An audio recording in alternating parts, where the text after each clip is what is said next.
y hacen parte también de la decisión norteamericana de hace 2 años de poner la cuarta flota naval a navegar por las aguas del Caribe de Sudamérica, decisión contra la que protestó la Cancillería de Brasil, que se siente amenazada por la cuarta flota con toda la razón, porque es una flota de guerra apuntada a someter porciones del mundo mediante la utilización de portaaviones y otro tipo de cosas. Hace parte, y esto salió en la revista Cambio, en el periódico El Tiempo, de la última estrategia del Pentágono, que se define, de acuerdo con el profesor Tocalquian, como la estrategia de la guerra perpetua. Estados Unidos se está entrenando para tener varias guerras al mismo tiempo, guerras grandes, pequeñas, medianas, de todos los tamaños.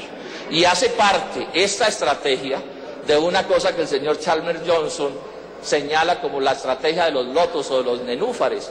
Chalmers Johnson es un profesor emérito de la Universidad de California. Les prometo que tampoco milita en el Polo. Y dice el señor Chalmers Johnson, y lo voy a leer textualmente, dice: la mayoría de estas nuevas bases militares norteamericanas en el mundo constituyen nenúfares. Esa es una figura que no vale la pena entrar en detalles a explicar, desde los cuales nuestras fuerzas, senador Iragorri, podrán saltar como ranas muy bien armadas. Repito, nuestras fuerzas, o sea, las de Estados Unidos, podrán saltar como ranas muy bien armadas de un sitio a otro. Luego, cuando aquí dicen que las bases no son tan grandes o que están pegadas a bases colombianas, pues no están diciendo nada que le quite gravedad a todo lo que está sucediendo. Y estas bases, senadora Cecilia López, son por sobre todo contra Brasil, y por eso Brasil protesta, porque cualquiera que estudie un poquito de historia entenderá que en el mediano o en el largo plazo Estados Unidos y Brasil se tendrán que ver en la competencia económica en Sudamérica, disputándose mercados, industrias, producciones agropecuarias, y en ese sentido estas bases ponen en la mira a Brasil como el país más importante del continente americano. Nos dicen: no, pero senador Robledo, es que la de Manta sí era mala, ¿por qué será una base? ¿Cómo engañan a la gente? Tómense el trabajo de investigar, amigos del gobierno, cómo era la base de Manta. La base de Manta era, estrictamente hablando, una subbase gringa montada sobre una base ecuatoriana. La base de Manta es el municipio, la base se llama La Eloy Alfaro, y el pedazo gringo, que técnicamente ellos lo llaman un FOL, un puesto militar de operaciones avanzadas, operaba en el 5% de la base de Manta, pero por supuesto porque no necesitan más. Entonces es verdad que había algún oficial ecuatoriano que controlaba la puerta de la base de Manta, pero ahí dentro de la base de Manta había una instalación norteamericana en el 5% del área, donde los oficiales norteamericanos, por supuesto, hacían lo que se les daba la gana. Y eso es lo que van a hacer en Colombia, solo que lo van a hacer 7 veces.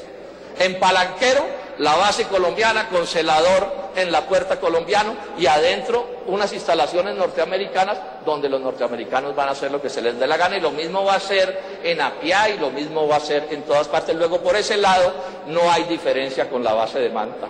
Las diferencias, ministros, si ustedes lo saben, la empeoran. ¿Por qué? Porque la base de Manta, según el acuerdo, era solo contra el narcotráfico. Esta ya es lo que quieren hacer en Colombia, según dice la revista Cambio, que es la información que tenemos. Lo que quieren hacer aquí ya es contra el narcotráfico, pero además contra el terrorismo. Pero además en favor, dicen las cosas que tienen negociadas, por la paz, la estabilidad, la libertad y la democracia. Y todos sabemos que el imperio, no ha habido agresión que cometa en el mundo que no la haya hecho en nombre o de la paz, o de la estabilidad, o de la libertad, o la democracia. Luego, aquí lo que tenemos ya no es una base solo contra el narcotráfico, sino contra lo que se le antoje a los Estados Unidos, porque por supuesto que no será el doctor Silva o algún otro ministro de defensa o un presidente colombiano el que le dirá a los gringos cómo se interpretan estas cosas. Permitirá, dice la revista Cambio, por primera vez en la historia de Colombia, el uso de bases militares colombianas para operaciones en las que intervendrán soldados, aviones y buques de guerras estadounidenses. Luego, tampoco nos echen el cuento de que es un pequeño ajustecito a la del Plan Colombia, que ya era bien mala.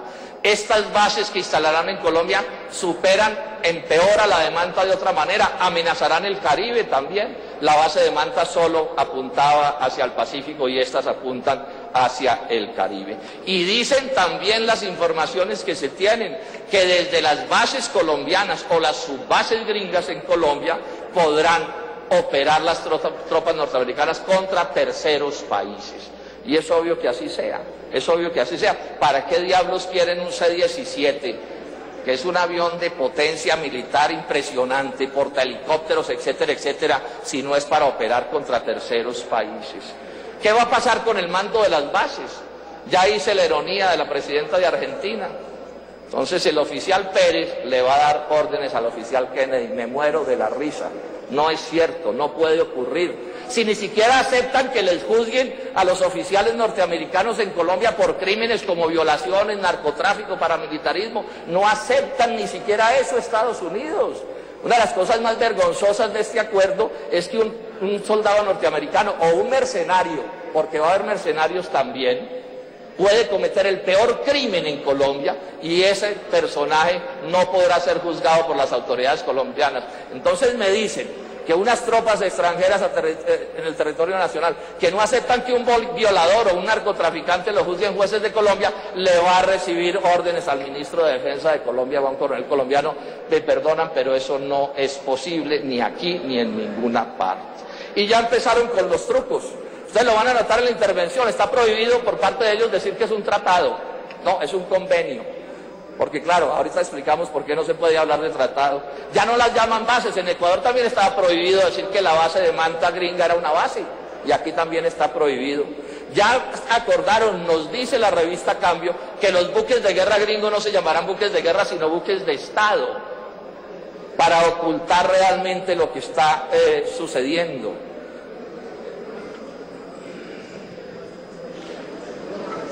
¿Cuáles son las 4 razones principales por las que yo pienso que estas bases no se deben aceptar? La primera, a mi juicio, es la más grave. Es que la base o las bases se dirigen primero que nadie contra Colombia, es obvio. Obvio. Ocupan el territorio nacional esas bases extranjeras y violan la soberanía del país y la autodeterminación. Eso es apenas obvio que sea así. Les voy a contar una anécdota para que ustedes vean hasta dónde llegan las imposiciones de Estados Unidos sobre Colombia y sobre todo en asuntos militares. Esto ya se los conté a los ministros en el debate en la Comisión Segunda. El doctor Andrés Pastrana, en una reunión de la Comisión Asesora de Relaciones Exteriores, contó cómo, aquí tengo las informaciones, el despeje del Caguán, senadores, había sido una exigencia del gobierno de Bill Clinton para que hubiera Plan Colombia. Ojo, el despeje del Caguán fue una condición del gobierno de Estados Unidos para dar la plata del Plan Colombia. Sobre el despeje del Caguán se pueden tener muchas opiniones. También decía en la Comisión Segunda que supongo que al doctor Valencia Cosio le parece una maravilla el despeje del Caguán y supongo que al doctor Uribe le parece malísimo. Pero a lo que quiero llamar la atención es a esto, colombianos. Hay derecho, es aceptable que un gobierno extranjero le imponga a un país como Colombia una cosa de la gravedad de las implicaciones de un despeje como ese que hubo en ese momento. Pero vamos más allá. Dijo también el doctor Andrés Pastrana, lo dijo en marzo 17 de este año, que el Tratado de Libre Comercio también era una condición del Plan Colombia. Podemos tener muchas ideas sobre el Tratado de Libre Comercio, si es bueno, regular, malo, pero que eso nos lo imponga Estados Unidos mediante los recursos del Plan Colombia, porque es que aquí todo el día se habla que los gringos dieron, que los gringos vinieron, que ofrecieron, que no sé qué, etcétera, pero nadie se pregunta cuánto cobran los gringos por sus llamados servicios. ¿Cuánto le ha costado al agro colombiano, para solo hablar del agro, la política de libre comercio impuesta por el Plan Colombia, que se viene desarrollando desde hace rato? ¿Alguien se ha tomado el trabajo de comparar los dólares del Plan Colombia con las pérdidas agrícolas del Plan Colombia, industriales y de todo tipo? ¿Sabían ustedes, senadores, y estoy seguro que no lo sabían, que el doctor Juan Manuel Santos, ahora en trance de candidato presidencial cuando era ministro de Hacienda en diciembre 20 del 2001, firmó un acuerdo stand-by con el Fondo Monetario Internacional que se llama FMI, acoge el Plan Colombia? Luego, lo que nos impusieron en el Plan Colombia, donde van todas las privatizaciones de las electrificadoras regionales, para poner un ejemplo, nos lo convirtieron después en un acuerdo con el Fondo Monetario Internacional, que por supuesto nos obliga y que nos lesiona en materia gravísima la soberanía nacional y la economía del país. ¿Cuánta hambre en Colombia por cuenta del Plan Colombia? Y no me estoy refiriendo a lo que pueda tener simplemente que ver con la lucha contra el narcotráfico, me estoy refiriendo a cosas de este calibre como las que estoy explicando aquí. Entonces, que no nos vengan tampoco, ministros, con el cuento a decir que es que por aquí se aparece Estados Unidos como si fuera la madre de Calcuta haciéndole regalos a los colombianos.